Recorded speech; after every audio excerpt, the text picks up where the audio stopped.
Iihi na talaga ako. So, kailangan natin pumilos. Try natin tumayo. Hindi. Parang hindi ko kaya. Hindi ko kaya. Ay! Ha! Diyos ko, sakit. Hindi ko kaya. Kailangan may hihigit sa akin. Ayan. Okay. Wala, magpapahiga. Magpapahigit sana ako. Wait na, may problema din ni kailan daw para may pera na.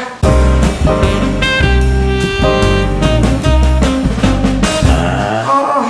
Bibili tayo? Nakiusap ako, tutuyo ko na may 17 lang, may pera naman ako doon sa aking pasyente. Kasi ang alam ko ako dati, pagka kumuha ka ng gamot, kasama na yun sa bill pag nag-compute. Oo, gano'n nila. Kahapon ganun. Kahapon na gayon? Kahapon. Ba't niyo na iba nagkapos? Wait lang ho, madali lang ho ito. Binigyan ako na rin. Ibigay ko doon sa cashier. Adi din ako sa cashier. Mamaya na po nyo na ibalik pagka may pera na. Ganun pagkakako ngayon yun. Adi ako nagdaan sa station ko, ining pasensya na ng tagal ko sa pila, ganun-ganon. Ito. Meron naman tayo pera. Pera, may pera naman ka ako. Nakay-ira eh. Magkano ba raw, pare? 1,000. Kaya pa kaya. Kaya pa. Ate, pabangon muna ako kaya. Teka. Pahigit lang ako. Pahigit. Hindi, ito, ihigitin mo lang ako. Hindi, ihigitin mo ako. Yan, okay. Nakabutit ng din aking kapatid na talaga namang pagkabait-bait. Ayun ang kaya ko ibigay. Tingnan natin kung meron tayong pera. Ano kailangan mo sila? Matuntungan. Taas niya, tumaas yan eh. Ang alam ko talaga ganun eh. Ang alam ko talaga ay basta sama-sama ang bill. Eh bakit ngayon eh hindi? Ate Yan. Ay nako. Mukhang suplado yung lalaki pa. Hindi na umis. Paano? Kaya mo na mag-isa dyan? Ano kayo number? That's a base information? Sa baba pa, first floor. Doon sa anong pharmacy? Wala kayo number ng pharmacy? Ang cashier and then balik ako sa pharmacy para kunin yung gamot. Ibig sabihin ay sino nagsabi sa iyo? Cashier o pharmacist? Ay, taga-pharmacy. Ay, pwede kayo. Hindi ko may number sa phone. Tatawagan ko. Salamin. May pera naman na pambili ng gamot. Pero gusto ko rin ma-clear. Kasi yun ang process nila kahapon pa. Nasama-sama na lahat. Nalaman mo kahapon? Kuha lang ng kuha. Kuha lang ng kuha. Wala. Hindi ko lang kung para saan ang stockings na ito. Wala mo siya. Okay, lumabas tayo. Billing lang nandito. Ano ko? Wala talaga ako sa city na. Sige. Okay. Ate, pakilak ng door. Kasi iihi ako. Ate na. Okay. Ay mo na, baka sumabits. Ari, nasa alis ka ba? Huwag ka munang iibo. Inaalis ko pa rin bag mo. Wait lang. At sa tali naman sumabit. Yan. Ay, sorry. At kukunin ko yung isan. Kaya mo mag-isa? Okay, dyan muna kahit iihi ako. Ay ako. Bawal. Okay, te. Good luck. Okay. Pakilak. Kumapit ka. Ate, pakilak.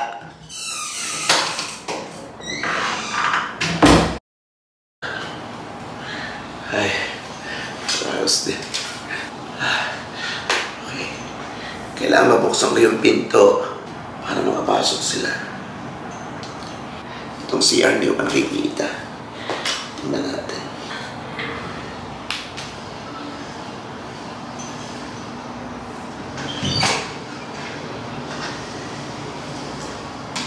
Malinis, in fairness. Buksan ko lang pinto kasi sabi, bawal para kung tumayo eh sabi. Kagabi yun, siguro ngayon okay na.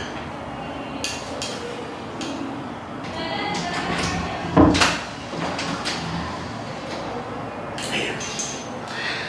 Okay. So, papahinga na po muna ulit ako. Sandali papakita ko sa inyo ito, di ba? Okay. Sabay-sabay natin tingnan.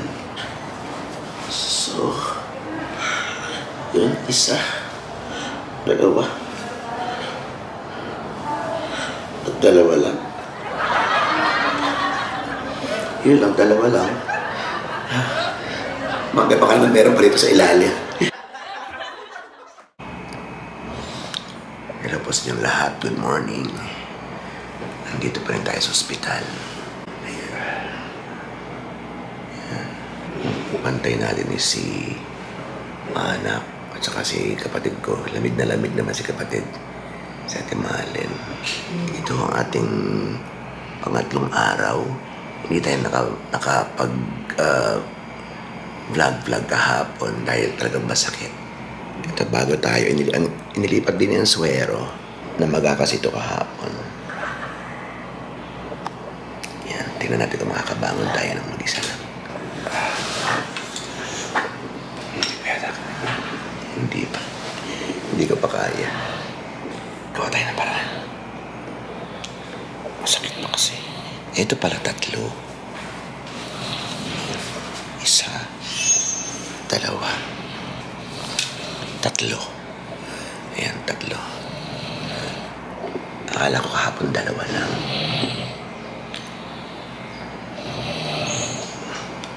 Lakas umarok ni Bana. Hindi ko lang parang makakatayo. Ay! Ha?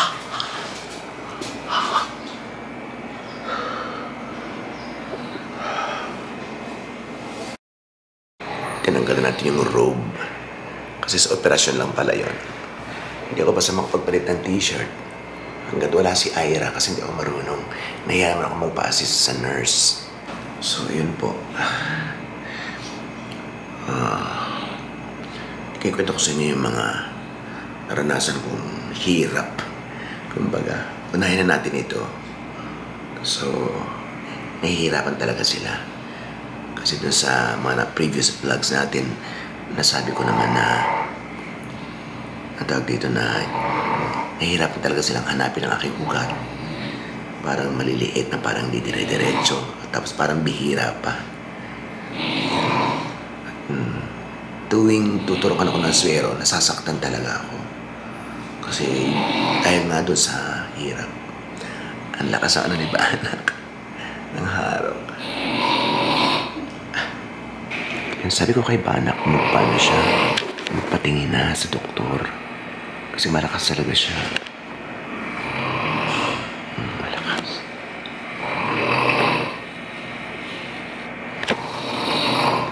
Tapos kagabi, may nangyari pa. Bigla siyang tumayo ng sumisigaw.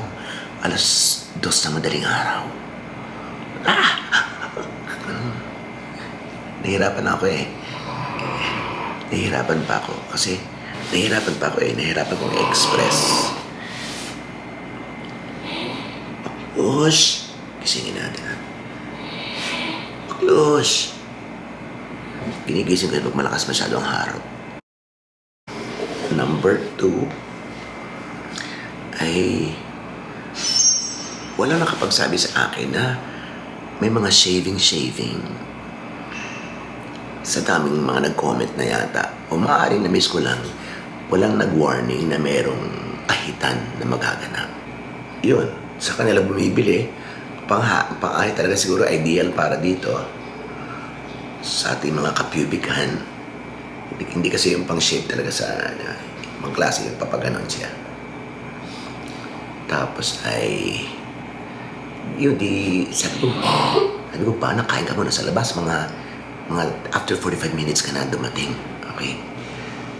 So, yun, shave na ako. Kung bakit ba ka naman eksakto nagsishave ako, saka naman dumating si doktor, yung aking doktor, na gwapong-gwapo. Ayun. Sabi ko, sino yan? Di umiimik. So, binilisan ko na. Nagtawel muna ako, tapos tumabas ako. Diyos ko, si doktor pala. Ay, ang kalat-kalat ng kwarto. Nandun pa tayo sa maliit na kwarto. Malaki na po ito. At talagang latiti. Kumbaga, naman tawag sa latiti, yung basa-basa na hindi maganda na mabaho-baho. Makalat. Number 4 po ay may 2 tao, 3 tao na ako natanong si Ate Christy, yung lola ni Ira. Pareho silang wala nang naramdamang sakit kinabukasan. Pero ako po ay meron pa rin pain hanggang ngayon. Noong unang araw, parang may sumusuntok-suntok. Ngayon naman parang lang siya, parang feeling may paga. Yung sakit ng namamaga, parang gano'n.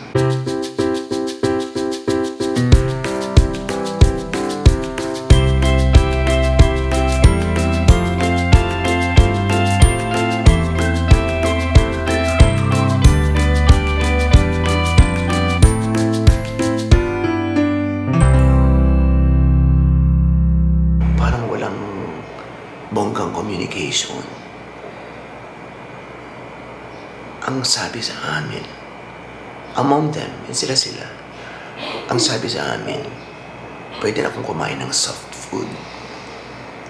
Pagdating ni doktor, bawal palang food. Diyos ko. Kundi, ano pala, pinakita ni doktor, ayan, may nakasulat, na ano lang, soup ang pwede. Or liquid. Ang ibig ko sabihin, walang nagsabi sa amin ng ganun. Wala nag-inform sa amin ng ganun beforehand or pagkatapos ng operasyon na meron palang ganung order.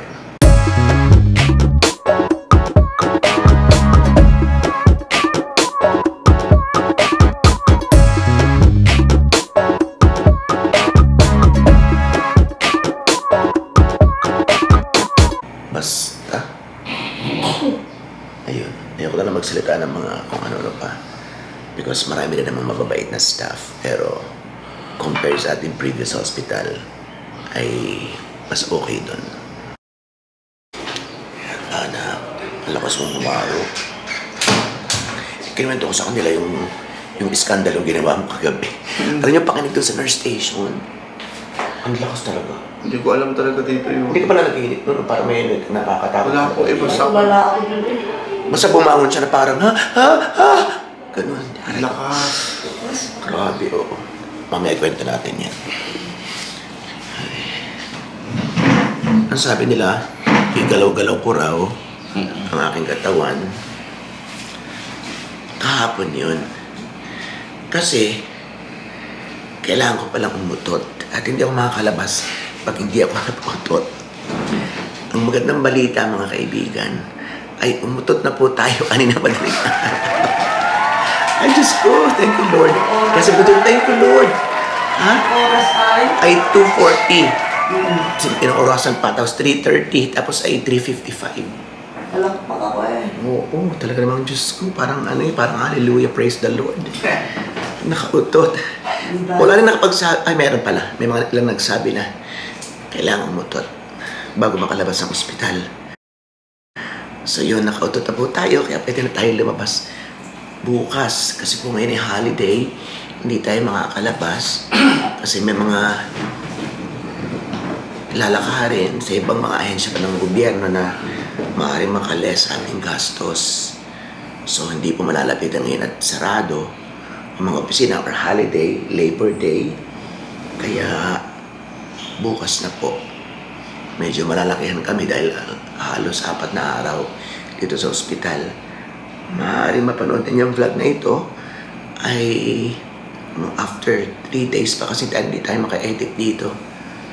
So pag uwi pa natin, kaya konting days po tayo. And ayan, pag-ana naman, hindi ko pinagagagalaw pero pag-a pa rin. Eh, hanggat maaari, ayoko na magpatusok ulit kasi ang sakit talaga. Sobra ho yung mga karanasan ko dito sa Turok. Yung dito kasi okay lang po eh. Sanay na tayo dyan. Pero dito talaga sa Suero, hirap na hirap ako. Na hanggat maaari talaga ay huwag na. Kung may iba lamang na way, ay hindi na ako. Ayoko na dumaan dito. Binisita na ako ng isang nurse at ito ay paganga. Ay, hanggat maaari sana ayoko na. Hindi man pwede kasi marami pa. So magtitiis na naman ako ng another Turok. So tinanong ko siya, ano pa mga nagiging dahilan? Ay nadala na nga ako dito. Kaya nung ito nang kinabit, ano na ako? Yung talagang hindi na ako masyado nag-iibo. Parang hindi mamagay na maga pa rin eh. Sabi ko, baka ako isang ang mga posibleng dahilan ay minsan daw ay pumuputok ang ugat. So tuturokan na naman ako ngayon, Diyos ko po. Tapos parang meron pa akong singaw. Ayan na. Hindi ko alam kung bakit. Medyo maluwag-luwag pa yung pakilasan natin ngayon kumpara kahapon. Kaya ngayon lang tayo nakahawak ng camera. Siyempre gusto kong i-share sa inyo ating mga nararanasan dito sa ospital. At saka yung aking araw-araw. Matagal naman tayong ganito na. Sinishare ko ang aking daily life.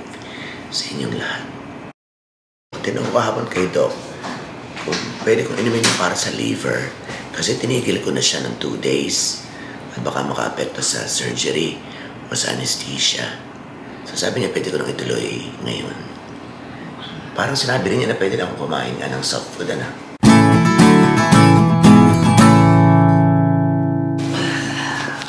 Kaya naglilinis muna.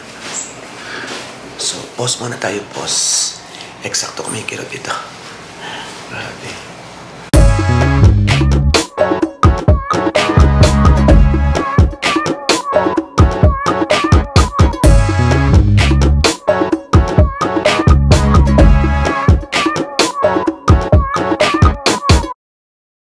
Tulog muna ulit si Banak.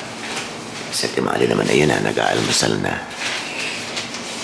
Yan, at meron pa rin tayong yung mga budol-budol din ng ano bagayan. Hindi ko alam kung bakit nagsabay-sabay na. Pati dito, yan. Ay, naku, Diyos ko. Okay. Ay, naku, nasakit. Nasakit. Sana naman bukas wala na. Okay, maraming salamat po sa inyong lahat. This is your friend Dubato. Saya nga nagduto ko sa imas at mabuhay lahat ng Pinoys. Saan man sulok ng world. Pathology pa more and more and more. Thank you.